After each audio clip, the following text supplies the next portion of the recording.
경이로운 우리 이웃들의 이야기, 선교는 지금. 안녕하세요, 김경아입니다. 안녕하세요, 유병영 목사입니다. 집사님 반갑습니다. 반갑습니다. 네. 우리가 다양한 악기들이 있는데 네. 그중에 피아노 혹시 연주할 줄 아세요?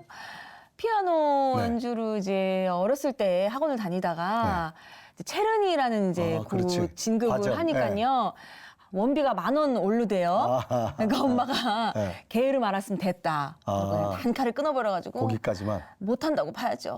네. 그러시구나. 그때 계속 했어야 되는 건데. 그러니까요. 우리 예배 가운데 음악이 굉장히 참 중요한데 맞아요. 음악 예배 가운데 가장 중요한 비중 차지하는 게 피아노인데 이 피아노가 없으면 참 예배도 삭막해질 것 같은데 이 피아노 그쵸. 우리가 얼마나 좋은 악기인가요? 맞습니다. 네. 요즘은 이제 반주자가 없어서 이렇게 그냥 이렇게 MR 틀어놓고 그렇죠. 이제 찬양을 하면 그 느낌이 안 살더라고요. 예, 정말 피아노 선율이 그 예배에 있어서 참 중요한데 오늘은 그래서 이 피아노의 그 아름다운 선율로 선교를 하고 계시는 분을 모셨습니다. 그렇게 멀리는 아니네요. 네. 물 건너 일본에서 오셨다고 하는데요. 어떤 분이신지 화면으로 먼저 만나보시죠.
어서 오세요. 반갑습니다. 반갑습니다. 반갑습니다. 네, 네. 우리 참 반가워하실 시청자 여러분께 이제 인사 부탁드립니다.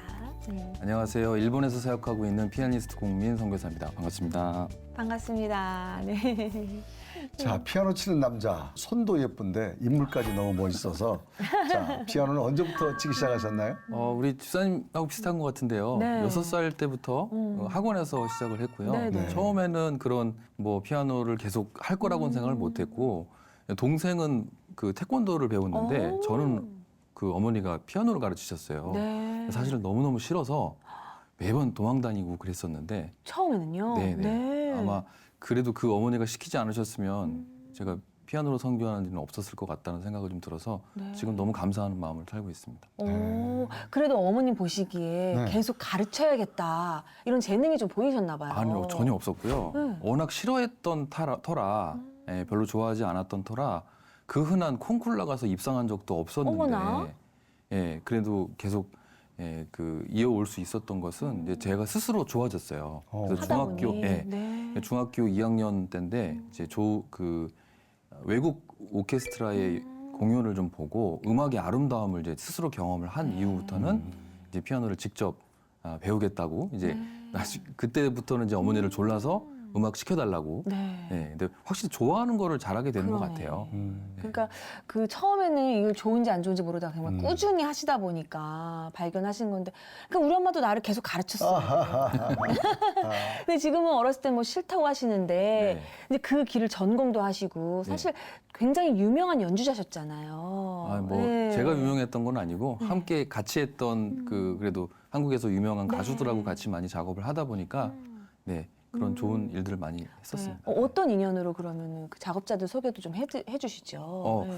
세션 피아니스트라고 하는데요. 이제 쉽게 말하면 이제 가수들이 공연할 때 네. 뒤에서 이제 피아노 치는 네, 그런 네, 네. 일들을 주로 했었고 뭐 아이돌부터 시작해서 뭐 많게는 저 대선배님, 뭐 최희준 선생님 같은 선배님들 공연에도 제가 또 참여를 했었고요. 네. 또 우리 집사님은 그 KBS 개그 콘서트 출신이시죠? 네네, 맞습니다. 저는 그 SBS 우차사 밴드로도 어머나 세상에. 했었어요. 네, 동료네. 네. 네. 그래서 이제 그런 일도 했었고 뭐 열린 음악회나 아니면 그 음악 프로그램 유희열의 스케치북 같은 네. 뭐 그런 뭐 프로그램도 여러 번 나갔었고 주로 이제 레코딩 많이 했고요. 네. 예, 그다음에 이제 가수들이 그 연말 공연하고 맞아요. 단독 공연할 때 뒤에서 또 피아노 치고 또 밴드 마스터도 하고 그런 일들을 많이 했었습니다. 그러셨구나. 아, 어쩐지 낯이 많이 있더라고요. 네, 네. 우리가 한편으로 보면 연예 쪽으로 많이 활동하셨는데 네, 제가 예전에 그 네. 세금 내려고 한번 네. 국세청에 방문한 적이 있는데 네. 제 그 보직이 연예 보저더라고요. 아. 네, 그래서 그 어쨌든 연예인은 아니었지만 연예계 쪽에서 계속 종사했었습니다. 이- 네. 연예인이지 뭐. 아니요. 네. 네. 아닙니다, 아닙니다.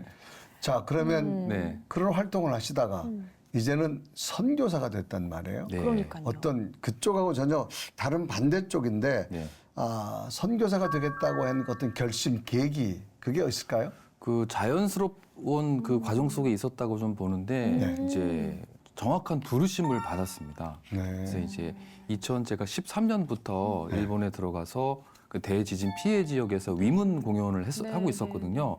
근데 그 한국에서 그때는 이제 매달 한 번씩 이렇게 왔다 갔다 네, 때로는 네. 이제 월 3번 정도 들어간 적도 있었는데 네. 그런 활동을 이어오다가 주님이 문득 찾아오셨어요. 어떻게 찾아오셨어요? 예, 그래서 이제 예배 중에 네. 영의 눈이 열리게 됐어요. 그래서 네. 분명히 예수님의 모양은 보이지 않는데 옆에 계시는 게 느껴졌어요. 네, 네, 네. 그래서 소위 말해 이제 성령 체험을 하게 된 거죠. 네.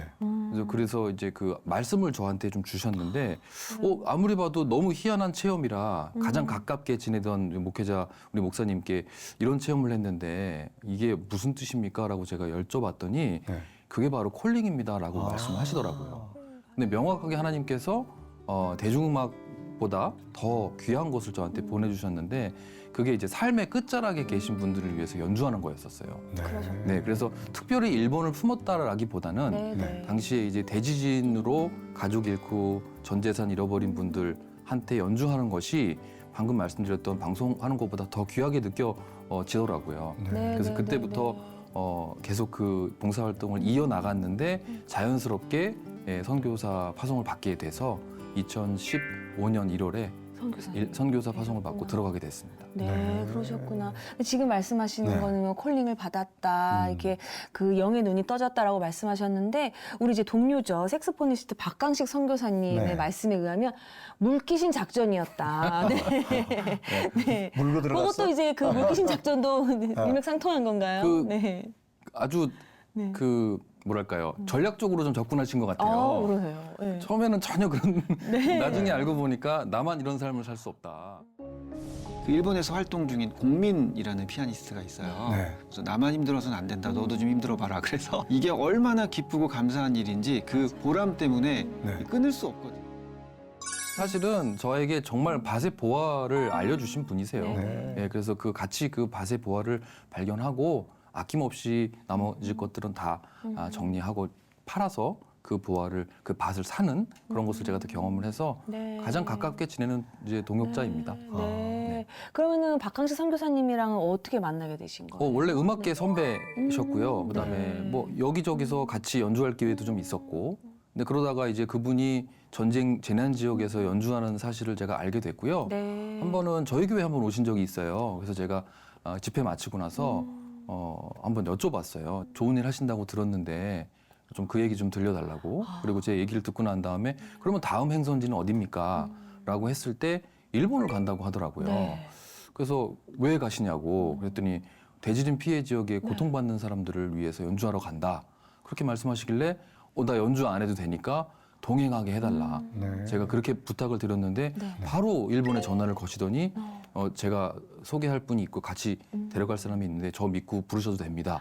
라고 이렇게 소개를 해주셨어요. 네. 그래서 제가 스스로 계속 일본에 들어가려고 문을 두드렸는데 네. 그게 열리지 않았는데 전화 한 통으로 그렇게 됐네요. 네 그렇게 들어가게 됐어요. 일사천리로 그 네, 이후로는. 그래서 그 현장에 가서 그것을 경험한 이후부터는 제 스스로 마음이 움직여져서 같이 안 들어갈 때도 저 혼자 들어가고 그렇게 하다가 이 길을 계속 걷게 됐습니다. 근데 좀 개인적으로 지금 네. 궁금한 게 워낙에도 그 일본에 대한 선교에 대한 꿈이 있으셨었어요? 네, 그게 이제 2007년으로 넘어가는데요. 네. 당시 이제 그 러브 소나타라고 하는 그 온누리 교회에서 네. 하는 그 선교 프로젝트가 있습니다. 그게 네. 문화 행사인데 그 준비 단계인 프리 러브 소나타라고 해서 이제 그 2007년에 있었던 가장 그 1회 러브 소나타 바로 직전에 네. 2주에 한 번씩 예행 연습이라고 할까요?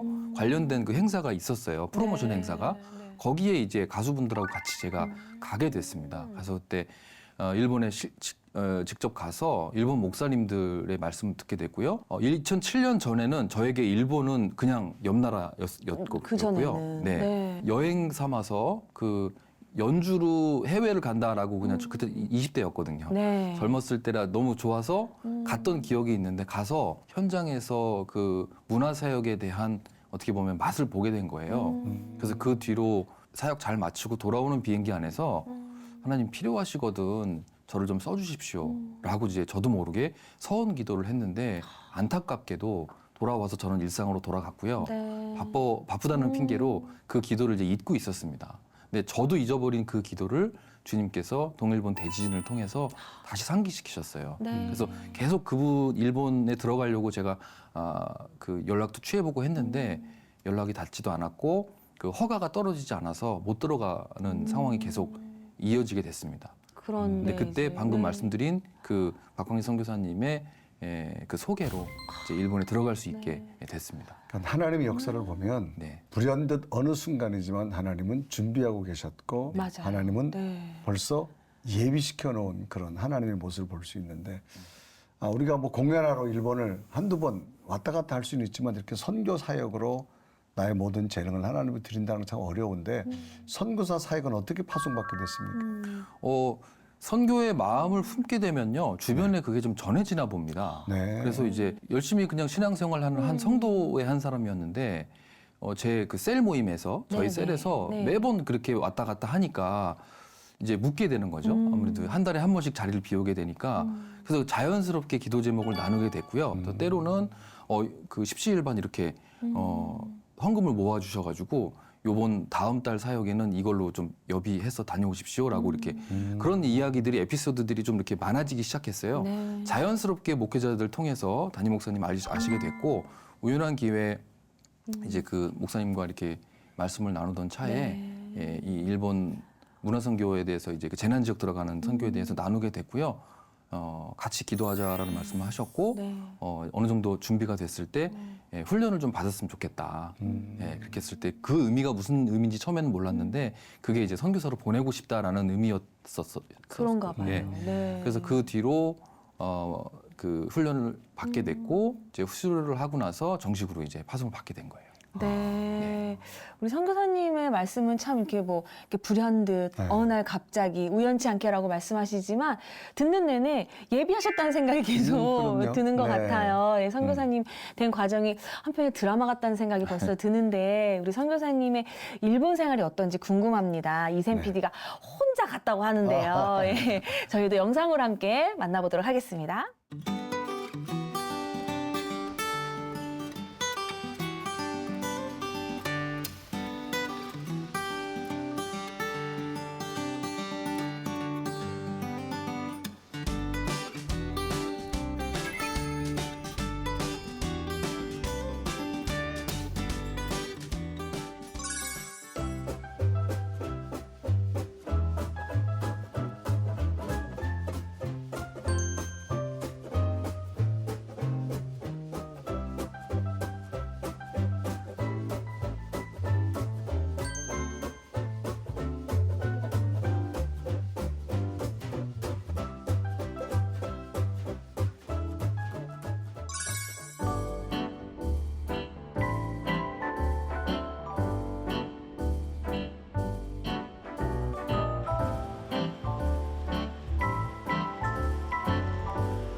여기가 여기거든요.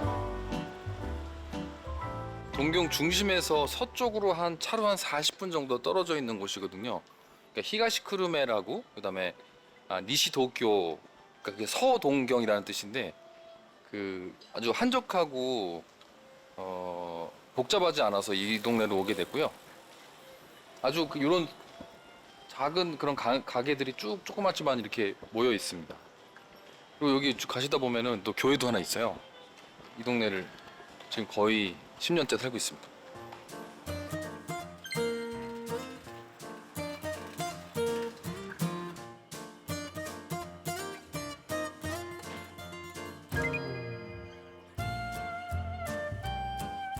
네, 되게 이례적으로 일본 동네에 이렇게 교회가 있어요. 그리고 비교적 새로 그 진 건물인 것 같고요. 지금 보니까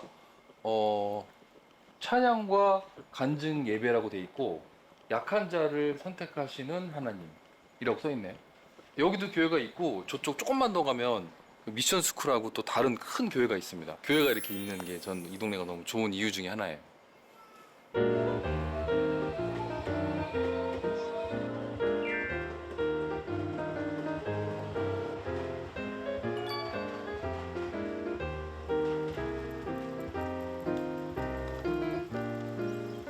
건널목도 이게 사실 되게 이국적인 것 같아요. 한국에는 그 어디 서빙고인가요? 거기 오누리교회 앞에 거기에 이거 하나 있는 거 알고 있고 다 없어졌잖아요. 근데 이게 남아 있어요. 일본은. 일본에 곳곳에 절하고 신사가 있거든요. 아시죠? 네. 근데 이 동네가 제가 이걸 알고 온 건 아닌데 절하고 신사가 없어요. 신기해요. 물론 어디 곳곳에는 있을 어딘가 숨어 있을 수는 있는데 제가 다니면서 한 번도 못 봤어요.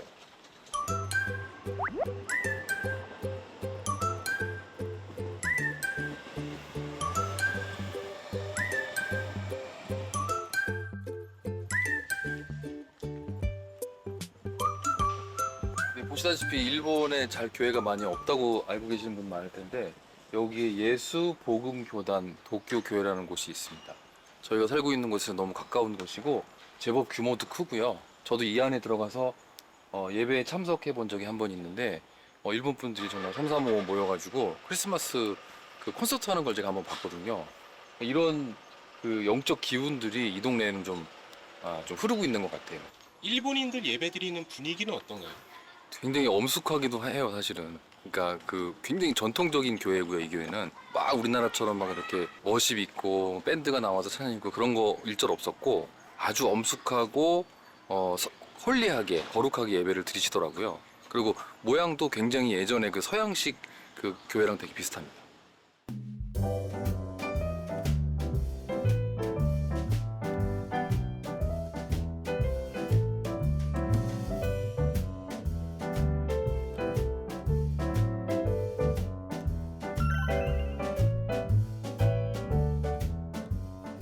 유치원부터 대학교까지 다 있는 아주 큰 학교인 것 같아요. 이게 선교사가 세웠는지 일본인이 세웠는지는 모르겠는데 채플 시간은 있지만 예수님 믿는 사람이 적어요.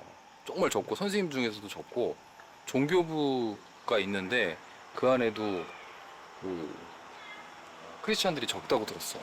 최근에는 제가 일본 전국에 있는 미션 스쿨들을 방문해서 제가 특별 강의들을 좀 많이 하고 있는데요. 생각보다 학생들 중에 크리스찬 손 들어보라 그러면 거의 대부분 손 안 듭니다. 그래서 한 아주 소수만 이렇게, 그리고 아마 숨기는 학생들도 있을 거예요. 분명히 좀 창피하거나 이제 그걸 숨기고 싶어하는 학생들도 있어서 그런 것들이 좀 일본에서 오래 있어 보면서 진짜 이 나라는 크리스찬 인구가 적구나라는 거를 이제 미션 스쿨 가서도 느낄 수 있습니다.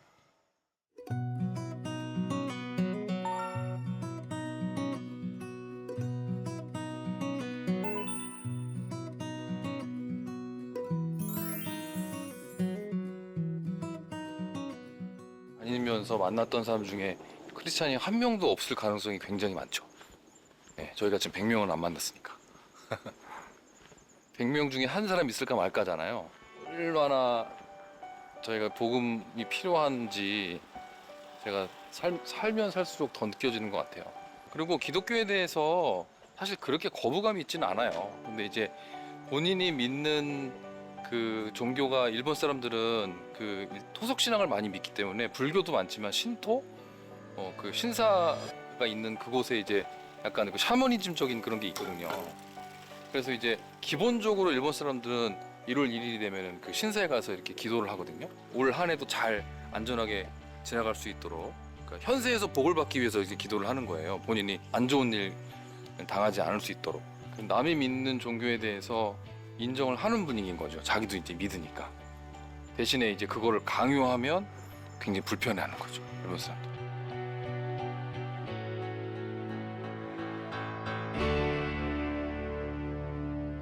선교사님을 만난 영상이기도 하지만 일본을 이제 작은 고즈넉한 마을을 관광한 것 같아서 그렇죠. 스케치가 되죠. 네네네. 네.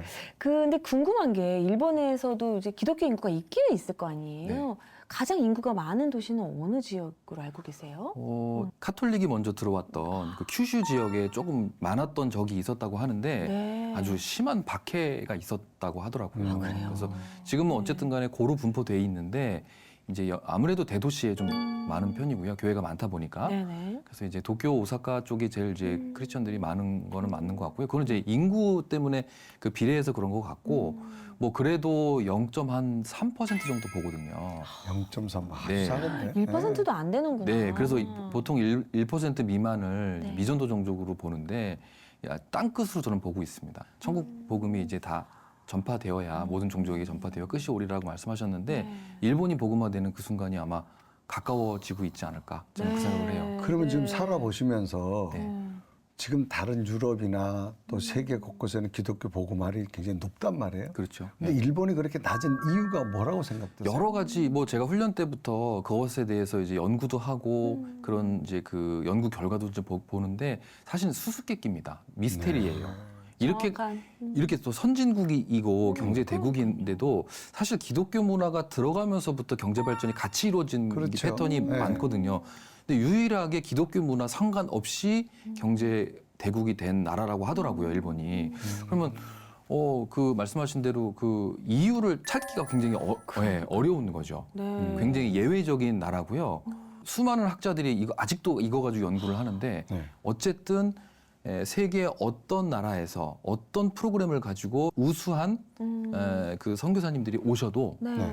복음의 쉽지가 문이 않아요. 열리지 않고 있습니다. 뭐 이유가 하나는 아니겠죠, 그렇죠? 독특하네, 정말. 네, 정말 독특해요. 네. 좀 이렇게 고지식하고 아직도 현금을 더 많이 쓰고 뭐 그런 것도 아날로그 있을 것 같고. 사회죠. 그렇죠. 네, 그 그래서 정통을 깨지 않으려는 그런 민족성도 있을 것 같고. 근데 한 가지 제가 살아보니까 느껴지는 것은 예를 들어서 제 부모님은 절에 다니시는데 제가 이제 복음을 듣고 이제 자식 된 사람이 이제 믿었다고 했을 네. 때 이거를 이제 두려워하는 거죠. 음. 집안에서 이걸 어떻게 말씀을 드려야 될까? 부모님께 이걸 어떻게 말씀드려서 인정을 받을 것인가? 근데 물론 성인이 되면은 자유가 좀 있습니다만 이제 그 학생 때는 아무래도 좀 정말 호적에서 판다고 하시는 분들도 제가 들어봤고요. 그렇구나. 예, 미국에서 유학할 때 이제 미국에 있는 교회 영향을 받아서 이제 크리스찬이 된 친구들을 제가 만나봤거든요. 네. 그 친구들이 본국에 돌아가서 부모님께 이걸 어떻게 말을 해야 되는 것에 대해서 고민하더라고요. 너무 큰 고민을 하고 있구나. 네, 네. 기독교 또 교회를 바라보는 그 시각은 어때요 지금? 나쁘진 않습니다. 어, 왜냐하면 그래요? 네. 서양 문화로 바라보기 때문에 재밌는 것은 결혼할 때는 네. 꼭 그렇게 예배당을 빌려서 결혼을 해요. 아 그래요? 예, 그 긴자 같은데 혹시 여행 그 일본 도쿄에 그 관광하시게 되면은 네. 아주 잘 지어져 있는 교회당 같은 것이 보일 수가 있습니다. 네. 잘 보셔야 되는데 그게 예식장일 확률이 높아요. 그래서 교회가 실제는 아니고. 네, 십자가가 서 있고 약간 그 채플이라고 하죠. 그렇게 네, 예배당 네. 형식으로 띈 그 예식장이 많고요. 실제로 그 서양 분이 목사님, 신부님 가운을 입고 아르바이트를 하더라고요. 네. 또 사진이 또 근사하게 나오기도 하겠죠. 네, 네. 그래서 그 예배가 아니라 약간 그 정형화된 그 매뉴얼에 의한 결혼식을 실제로 드리더라고요.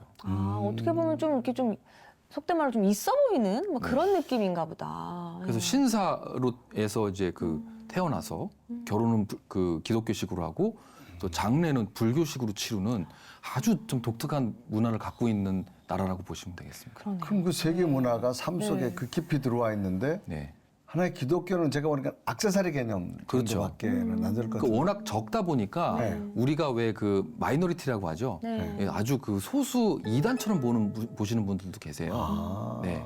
그래서 그런 것들 때문에 더더욱 그 마이너리티에 속하는 것은 두려워하기 때문에 일본 사람들이 아마도 그래도 기독교가 그런 식으로 자리 잡고 있는 게 아닌가라고 생각이 우리나라 선교 역사도 보면 네. 언더우드 선교사가 일본에 있던 이수정의 영향을 많이 받았다는 기록도 많이 있거든요. 네, 네. 그럼에도 불구하고 일본이 아직도 저렇다는 건 정말 미스테리. 네. 진짜 수수께끼다 네. 그렇죠. 말씀하신 대로 그 이수정 선생께서 일본에서 최초의 우리나라의 개신교 그 세례자시거든요. 근데 그렇죠. 일본 교회에서 세례를 받으셨어요. 네.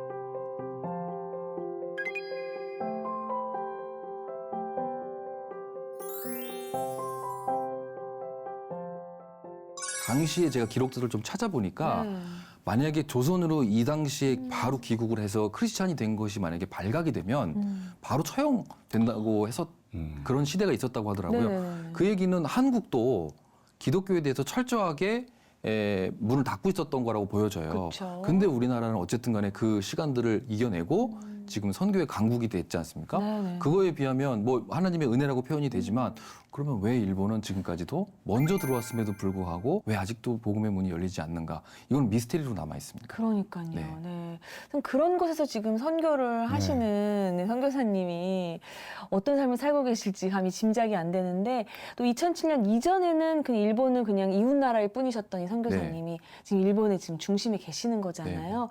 그럼 일본에서 지금 또 뭐 태풍이다, 지진이다. 올해 유독 또 그런 소식이 들렸어요. 마음이 좀 남다르실 것 같아요. 자연재해가 좀 네. 끊이지 않는 것 같고요. 네. 그리고 국가 예산도 어마어마하게 들어간다고 하더라고요. 그래서 또 우리나라 태풍에 비하면은 정말 큰 태풍이 올해는 또 많이 왔고 네. 또 지진도 잦고 네. 뭐 지진이 그냥 일상입니다. 그냥 자고 있다가 그냥 흔들리는 경우가 이제는 조금 저도 이제 적응을 이제 하고 싶은데 지진이라는 게 적응이 안 적응 되거든요. 안 된다고 하던데요. 네, 자다가도 흔들리고 네. 늘 일상이라서 그만큼 이제 내진 설계에 있게 집을 잘 짓긴 합니다만 그거랑 뛰어넘는 아유 초대형 그런 재난들이 많아요. 근데 그분들이 그 재난을 만났을 때 마음이 무너지거든요. 그래서 그 마음을 함께 보듬어주고 함께 울어주는 그런 사역들을 제가 하고 있는데 일본에 지진하면은 저도 이제 뭐 동일본 그 대지진 있잖아요. 네. 예. 그게 벌써 13년 전인가 그런데. 네, 2011년이었으니까. 네, 네. 거기를 지금 11년째 방문을 하신다고. 근데 네. 복구는 이제 끝난 상황인 거잖아요. 외형적인 복구는 이제 끝났다고 보시면 됩니다. 그럼 뭐 다른 게 있어서 계속 가시는 거예요? 네.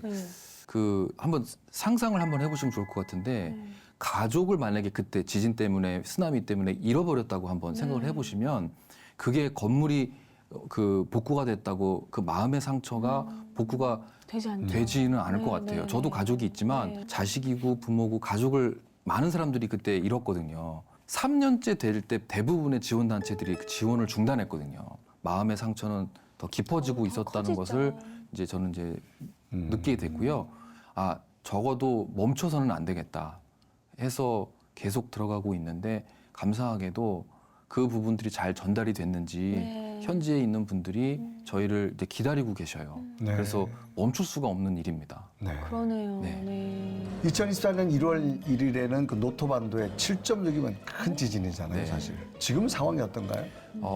정부에서 손도 대지 못할 정도로 큰 규모였고요. 네. 그 재난 지역에 정부 예산이 많이 쓰여질 거라고 생각을 하는 경우가 많습니다만 네.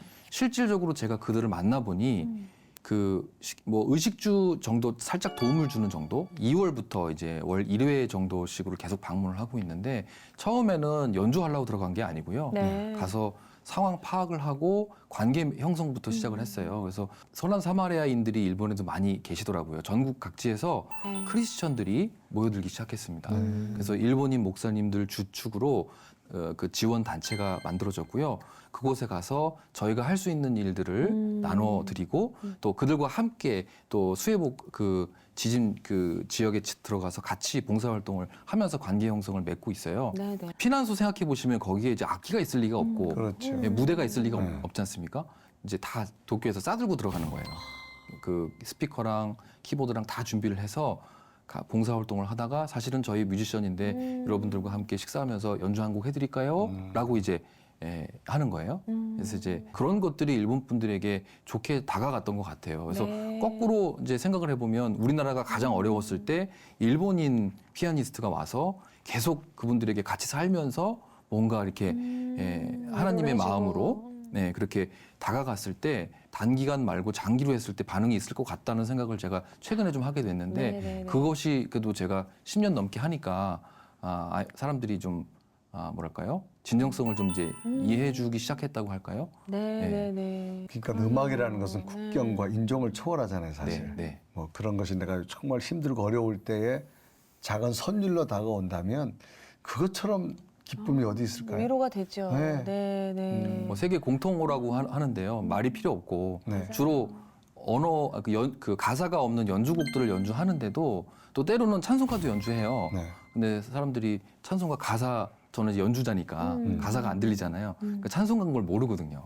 그 마음에 평안을 주는 그냥 그런 곡들. 근데 그 수백 년 전에 쓰여졌던 곡들이 만들었던 분들의 그 삶이 담겨 있다고 저는 믿거든요. 그래서 그런 찬송가 선율들이 뭐 내 평생에 가는 길이라든가 네. 그런 것들이 다가졌을 때 근데 결국은 그 마음이 전해지는 것을 여러 번 경험을 했고 그럼요. 아마 그걸 느꼈기 때문에 일본에 들어가서 살고 있지 않을까 싶어요. 지금. 확실히 전해주셨을 것 같아요. 네. 저게 저런 것들이 다 파손이라고 보시면 되고 네. 전부 다 무너져서 지금 저희가 가는 곳에 이주해 계신 분들도 계시고요. 네. 그래도 다 썰어 내려갔네. 건물 다 찍히고요. 어휴, 진짜 못 보겠더라고. 좀 주저앉은 게 아니라 건물 되게 디자인 독특하다. 잠깐 그 생각했네. 누군 거예요?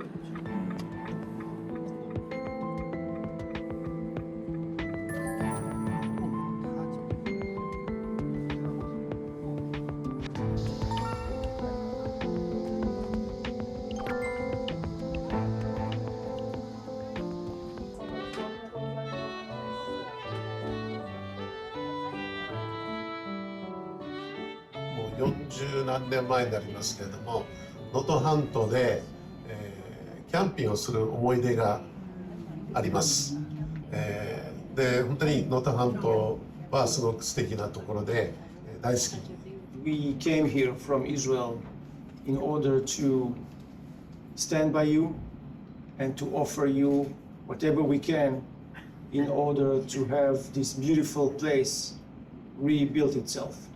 제가 갈 때마다 노토반도 이야기를 꼭 합니다. 더 많은 사람들이 이 일을 알아야 된다고 얘기하고 있고요. 오랫동안 이 일을 멈추지 않고 계속 하겠습니다. これやめないで、皆さんのそばに、いることにします。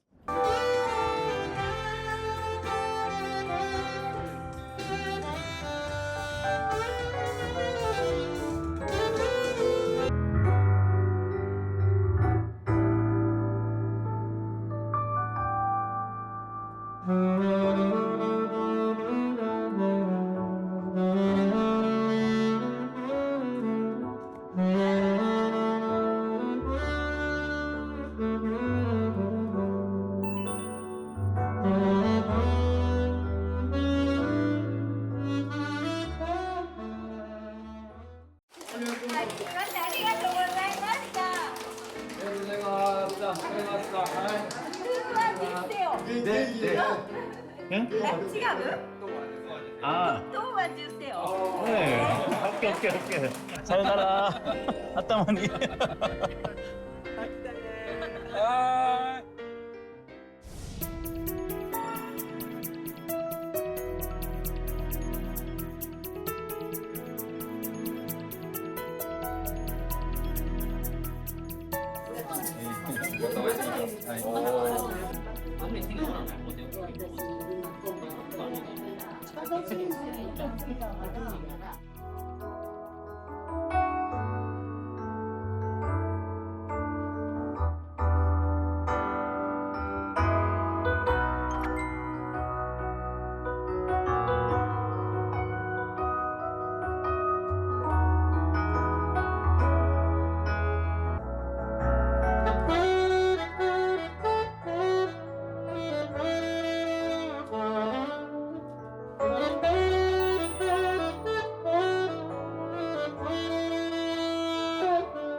선율로 다가가고 또 저들의 마음에 접근하는 그것이 하나의 복음의 새로운 패러다임 중에 하나가 아닌가 생각되어지는데 네.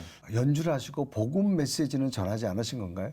초반부터 초창기부터 지금까지는 주로 연주 활동을 좀 이어왔었는데 이게 관계가 생기다 보니까요. 그렇죠. 이제는 복음을 직접적으로 전해도 거부 반응을 이제 보이시지 않으시더라고요. 이제 예, 믿음이 그래서 쌓여서. 아 이래서 어려운 거였구나라고 제가 이제 생각이 좀 들어지는 것은 네. 10년이 짧은 시간은 아닌데 네. 10년 동안 관계를 갖고 보니 네. 아 저 사람이 좋아한다면 저 사람이 믿는 하나님이라면 나도 이제 한번 믿겠다. 네. 네. 많은 사람들이 이제 2년, 3년째 됐을 때 음. 이제 다이렉트로 복음을 전했을 때 이제 튕겨 나오는 걸 많이 경험을 하신다고 제가 선교사님들한테 많이 들었어요. 네. 그러면 끝까지 한번 인내 한번 해보자 하는 마음도 있었지만 10년 동안 어쨌든 간에 계속 이어져야 된다고 해서 제가 연주 활동을 이어온 건데 이제 10년째 됐던 올해 3월에 동일본 대지진 피해 지역을 방문해서 사람들이 감동했을 때 가장 감동했을 때 다이렉트로 예수님 얘기를 제가 처음으로 꺼냈습니다. 예, 근데 제가 끝나고 나서 그 현지 리더들한테 혹시 컴플레인이 있었냐, 종교적인 것들 때문에 불편한 적이 있었냐, 3번, 4번 체크를 해봤거든요. 네. 한 명도 그 부분에 대해서 불편한 마음 없었다. 네. 오히려 계속 잊지 않고 찾아와 준 것에 대해서 고마워하는 분들이 대부분이었다. 그래서 10년은 최소한 해야 되는 거구나. 네. 강사는 한번 변해야 되는구나. 네, 그래서 내년에 또 제가 이제 그 지역에 들어가는데 반응들을 한번 보고 싶어요. 작년에 네. 다이렉트로 복음을 전했는데 과연 또 사람들이 그만큼 모여질까 그러니까. 그런 것들에 대한 네. 좀 그 설레는 마음도 좀 있고 네 그렇습니다. 그러네요. 그야말로 이게 공든탑이다 이런 생각 드는데 동일본 대지진 위로 콘서트 네. 그 티켓이 오픈도 전에 이미 다 판매가 됐다고. 네, 그거는 네. 이제 판매하는 건 아니기 때문에 네. 그렇긴 한데 저희가 이제 그 자리 배정 때문에 미리. 이제 미리 신청을 받거든요. 네. 그래서 저희가 온다고 이제 소문을 듣고 이제 매년 한 번 이제 만약에 한다고 쳤을 때 미리 예약을 해야지만 그 자리를 이제 잡을 수 있기 때문에 네. 미리들 예약들을. 많이들 일찍 하시는 편이세요. 그러네. 네. 그럼 점점 규모가 커지겠어요. 계속 그 처음에 뭐 10명 규모, 네. 뭐 5명, 때로는 제가 한 분 앞에서도 연주한 적이 있었거든요. 네. 피난소에서. 네. 근데 그것들이 10년의 시간과 함께 점점 좀 커져서 지금은 한 1000석 규모로 오. 네, 커졌습니다. 네. 네. 그야말로 대형 콘서트네요. 네. 소감이 어떠셨어요? 그걸 하시면서? 이루 말로 표현이 안 되고요. 네. 외국 사람이 이렇게 와서 아무리 10년이라는 시간이 짧지 않아도 사람들이 저렇게 반응해 주시고 와서 눈물 흘려 주시고 같이 공감해 줄 수 있는가. 네. 처음에는 정말 말없이 연주만 했어요. 행여나 저희가 준비되지 않은 훈련되지 않은 언어로 실수할까 봐. 예를 들어서 제가 지진의 경험이 없음에도 그렇죠. 여러분 네. 지진 때문에 힘드시죠? 이런 얘기가 더 가해가 될 수 있거든요. 근데 이제 저는 이제 도쿄에서 10년 사니까 저도 지진을 이제 알거든요. 네. 그리고 이 일을 계속 해왔기 때문에 이분들이 이제 조심스럽게 말을 건넸을 때 이제는 제가 이제 열심히 일본어도 배워서 잘 하려고 노력을 하는데 이제 연주와 연주 사이에 그런 좋은 얘기들을 이제 해드리면 굉장히 그 위로를 받으세요. 그 모습에 제가 더 위로받습니다. 그러겠어요. 네. 네.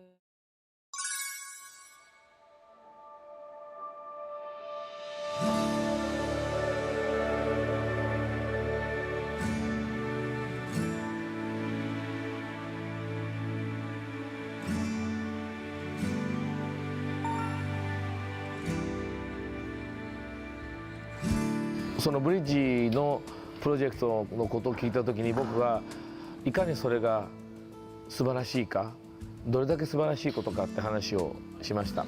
韓国の人が日本のためにここまで自分のその気持ちを皆さんの痛みを分かって分かち合って日本の人のためにこれだけ自分の時間と愛情と、お金もその費やすっていうことの凄さに僕はもうちょっとノックアウトされました。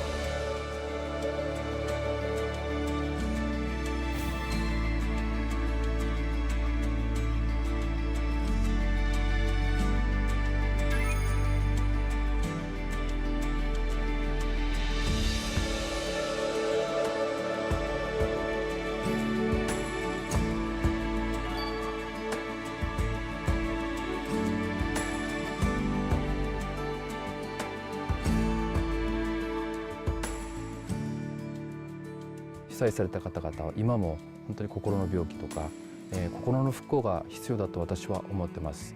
なのでザ・ブリッジは音楽を通して寄り添いたいと思っております。東京で私が立ち上げたブリッジオーケストラとストリングスの皆さん、ロスのそのクワイアの皆さん、東京チームとソウルチームと一緒になって同じ心でですね、東北を応援するプロジェクトを今立ち上げております。ありがとうございます。本当に感謝してます。私もちょっと家をなくしたのでね、やっぱり昨日のことのように、でもみんななんか忘れていってしまわれるのがやっぱ寂しいです。今でこも大変だけれども、そういう活動を続けていただいて本当に感謝しております。こんなにたくさんのいろんな人たちが覚えててくださって心にかけてくださってるんだなっていうのが本当に嬉しかったっていうか感動しました。他の遠くにいる人たちがこんなに心にかけててくださってるんだなっていうふうに本当にびっくりしたし嬉しかったです。いつまでも思ってくれたっていうのは本当に涙が出ます。私たちのことを本当に忘れてないということ、まだ形としてはあるんですよ。メンタルなところとかがまだまだ不足というかね、治ってないという方が多いので、本当にこれが勇気づけられると思います。来てくれて本当にありがとうございました。すごい素晴らしかったです。たくさんの愛をありがとうございます。なんかまだ夢見心地、夢見てる感じ、まだ。ここから出て初めて実感で、さあ終わったからうちに帰るのかっていう感じになると思います。